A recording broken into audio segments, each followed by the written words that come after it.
All right, it's Simply Bitcoin. We break down the news from Twitter, Daily Fail, the meme review, software releases, the websites by plebes. Drop us a like, subscribe. All right, we're going to the numbers. Let's do it. Okay, so we are currently at a block height of 678,366. Current Bitcoin price 57,580. Chain rewrite days 603. Total lightning capacity 1,198.60. Bitcoin versus gold market cap 9.43%, and the sats per dollar 1,737. Man, what can I say? It's like Groundhog Day, bro. Every single day, it's just we're channeling. It's what you said, right? You know, but whatever, bro. As the longer that we stay at these levels, the bigger the pump. So very excited. But anyways, Phil, it's time for the Daily Fail. All right, everyone. Today's Daily Fail brought to us by @MyLegacyKit, fellow Bitcoiner, who has been tracking the Craig Wright fake Toshi saga from the beginning, relentlessly following. You guys should definitely check out his Twitter feed if you don't. He's got all kinds of great information. And so Kurt is like just a serial BSV shitcoiner that honestly turns out some of the worst crap I've ever seen. Now, as you could imagine, right, the BSV people, they're getting frustrated, right? Nobody's paying attention. Nobody has paid attention in a long time. Everybody knows it's a scam and it's BS, but they keep trying to pretend that they're relevant, that like they're actually Bitcoin, this fork of a shitcoin is Bitcoin, but it's not. So here we go. So let's watch Kurt meltdown. It's funny. Jack Mallers' kid is the son of yet another old financial titan, old world financial titan. They're all astroturfing as disruptors while taking paychecks from MasterCard. Okay, the system doesn't even need LN, but uses it to say C. Anyways, look, this is just sad and bitter, right? I mean, obviously, MasterCard and Visa couldn't give a fuck about BSV because they're not actually doing what they're supposed to be doing. And at the end of the day, you don't need a whole bunch of movies and all that crap on the base layer of something that is supposed to be storing value, transmitting value, and ensuring the sovereignty, right, of its users. So this is it's just total crap, right? These guys just get totally pissed because nobody's paying attention to them, because why? Why pay attention? There's no reason. It's just a scam. Really, it is just a scam. And the sad thing is that it's run by a known fraudster and con artist, right? And then you have Calvin, who has his own shady past that, everybody stays away from. So I'm sure that's all legit. That's definitely where you want to store your value, on the chain run by those people. Oh, and did I also mention the centralization, right? They applaud centralization. They want to have control of it. And that is what they tout as Bitcoin. That is not Bitcoin. Anybody who has actually read the white paper knows that's not Bitcoin. Anybody who has ever spent more than 40 seconds on the Bitcoin Talk, on the bitcointalk.org, you can see that is not the person that created Bitcoin. Anyways, end rant. Dude, bro, excellent rant. I think that was top 3 Phil rants once again. But dude, I think you're absolutely right, Phil. Man, look, it's clear that it's a scam. They're at the point right now that they're lying. They know they're lying. We know they're lying. They're lying anyway. They're just trying to, I guess, attract as many noobs as possible into, those shit coins of a fork of a fork of a shitcoin of a shitcoin. And unfortunately, because they have the Bitcoin name, they are going to attract some people. But some people do learn the truth. Hopefully that happens, sooner rather than later, right? But everyone has to, like we say so many times on the show, everyone has to pay a price of tuition. It is what it is, but definitely a great Phil, definitely a great fail. Phil, it's time for the Daily Meme Review. All right, but guys, the meme for today, it's an awesome meme. It's an epic meme. It's brought to us by the Minstrel of Bitcoin Earworms. Definitely a plebe. Follow him at BTC Minstrel. But before I play the meme, hold on. There was a lot of other plebes involved in the meme. Unfortunately, there's too many to read out right now without taking too long. So I'm going to put the meme down in the link description. You guys can check it out. But anyways, let's check out the meme. Against billionaires and shitcoins, Surfer Jim stood tall. Comparing Bitcoin to real estate, he's more stoked than y'all. Surfer Jim, got under the billionaire skin. Surfer Jim knows that Bitcoin always wins.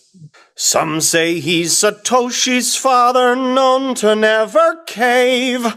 I'm just a humble surfer, riding the Bitcoin wave. Surfer Jim, got under the billionaire skin. Surfer Jim knows that Bitcoin always wins. Chamath was crushed and outliked by a pleb with balls of steel. He might be a keynote speaker, but his ego will never heal. Surfer Jim, got under the billionaire skin. Surfer Jim knows that Bitcoin always wins.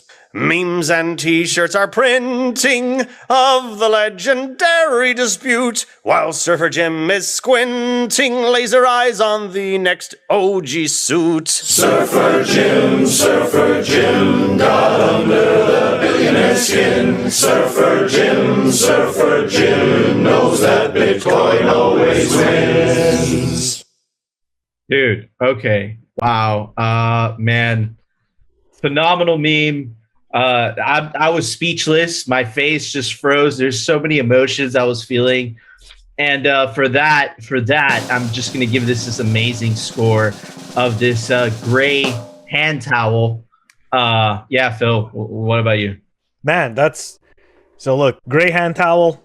I don't know if I could top that, but look, that meme, I mean, it's a song / meme / storyboard, you know, so it was really, really well done. I did enjoy. I mean, that was some good laughs as well. So I am going to give it a no bullshit cutting metal cutter. Wow. Yeah, you could just cut right through walls with that, cut through aluminum. It's great. Dude, dude, they just keep getting better. These scores every day, these memes. But yeah, man. But Surfer Jim, bro, that I think that meme is on par with the Matrix meme. Oh yeah, of our previous rating system. It's like on that level, right? That's an epic meme, legendary. Okay, and man, that's what happens when you f with the Cyber Hornets, bro. But hold on. As much as I do love it and everything like that, Goosebumps are like next level, right? So for me, it's like they make me laugh and they're super passionate. It's cool, you know. Like I definitely give that one, like, it's way up there. But for me, the Matrix ones, like, if I get Goosebumps, you gotta give me Goosebumps to top it. Okay, fair enough. Sorry. I agree. You know what? I just got so excited that it kind of made me feel like the Matrix, but it just didn't. Anyways, Phil, it's time for the Daily News, sponsored by Crypto Cloaks. All right, everybody. So the news for today, look, it's a continuation of what we've been seeing, Phil, right? It's just Bitcoin is starting to seep into government because the incentives of Bitcoin are way too strong. Check this out. This is just in one country. Ukraine civil servants together own about 46,351 Bitcoin. Just to give you guys a reference, that's about half as much Bitcoin as Michael Saylor has been purchasing, okay? That's how much Bitcoin these Ukrainian civil servants own. Why is that important? Because now I can tell you for a fact that Ukraine is going to have very, very favorable Bitcoin laws, right? So, and you're seeing this around the world, right? You're seeing this in the United States. You have, Mayor Francis Suarez, who, you know, is very open-minded to Bitcoin. You have Senator Cynthia Lummis, right, trying to create Wyoming the center of Bitcoin banking, right? So it's back to the same idea that the political officials that want to favor Bitcoin are going to benefit from the Bitcoiners, and the politicians that are not going to be favorable to Bitcoiners are going to have fun staying poor. So it's just awesome. And man, look, check this out. This was absolutely crazy. A notable tweet brought to us by Documenting Bitcoin. Nigerians traded over $100 million of Bitcoin peer-to-peer last quarter using local Bitcoins. This is exactly what you're seeing in other countries that are experiencing high inflation, right? This is no longer a theory, Phil. This is actuality, right? This is what is actually happening on the ground. Around 30% of Nigerians are actually using Bitcoin to transfer value, right? And the shitcoins are not doing this, right? You have this awesome tweet by Exxon Samson Mao, and he kind of makes a visualization of what this looks like, right? So anyone that says, look, my shitcoin has more transactions per second, you could actually show them this. And this is actual real world value being transferred on the Bitcoin network. And as you can see, it doesn't even, the shitcoins don't even come close, right? So man, it's just extremely bullish, and you're actually seeing it coming into reality, Phil, right? We've been talking about this for years, but now you're seeing, man, a huge percentage of an African country using Bitcoin to escape inflation, right? So it's absolutely crazy. What do you think, Phil? I did not know that the Ukrainian civil servants held that much Bitcoin. So that was news to me, man. That is a lot of corn. And you know what? Like you said, these people are not going to sit there and create a bunch of laws that are going to rob them of the wealth that they've been accumulating, right? And the value that they plan to transfer to their future generations. So, you know, Ukraine may all of a sudden get a bit of a facelift, you know, who knows, right? A Bitcoin facelift. It's going to be, anyways, look, it's really interesting. And it just, you know, we keep getting more and more news like this. I love that tweet from Samson. Look, all you ever hear is the FUD, right? All you ever hear is, oh my God, you know, these transactions are so fast. But then you always hear us talk about how there's zero liquidity in these things, right? And that is the honest to God truth. There is very little liquidity in these things. And you always have to really ask yourself, why would a massive amount of wealth, right? Like right now, over $1 trillion, why would that move to another? Why would that move to your shitcoin? Why would that just get up and move? It wouldn't. It needs to have a compelling argument. And with all due respect, faster transactions, privacy, utility tokens, tracking Makar parts on the blockchain, that's bullshit. No one's buying that crap. So yeah, it's, you know, super interesting that, you know, we're seeing, again, governments, and what are they hanging on to? Bitcoin. Well, people that work for governments. Yes. They're holding on to the best money, and that, of course, is Bitcoin. But anyways, Phil, you were speaking of BS. There was definitely some BS that was posted by Jack. You know how it works in Bitcoin, right? Oh, Heroes God. die very quickly. He announced this. It was very insidious, announcing CCI. I know it sounds like a fairy tale. Crypto is going to change everything, but it's its early days. Nothing is promised. That's why we're here to help, right? That's why we're here. Meet the Crypto Council for Innovation, right? Coinbase, Paradigm, Square, Fidelity, right? So it's like this is becoming the new establishment. Of course, you know, the Bitcoin immune system reacted very quickly. Stony Bison, what is this garbage, right? And look, we're not the only ones to think this is sketchy as hell. We have Nick Can't Mine, the legendary Bitcoin Zoomer. If a crypto counselor says they're going to address misperceptions and misinformation, it means they're going to shill shitcoins at all costs. Adding to that, supporting governments who have already need to be taken down a peg or two. You know, F crypto counselor and everyone involved.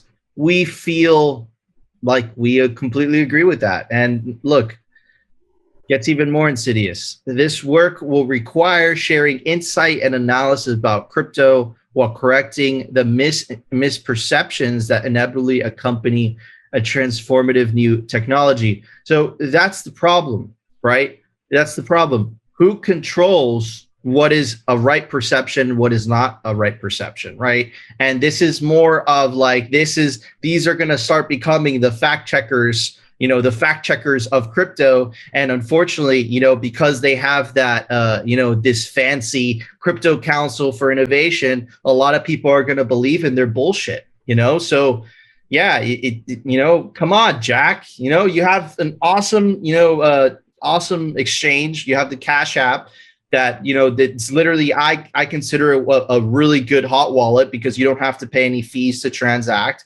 Right. And it's Bitcoin only. Right. But then you pull this stuff. Right. It's oh, man.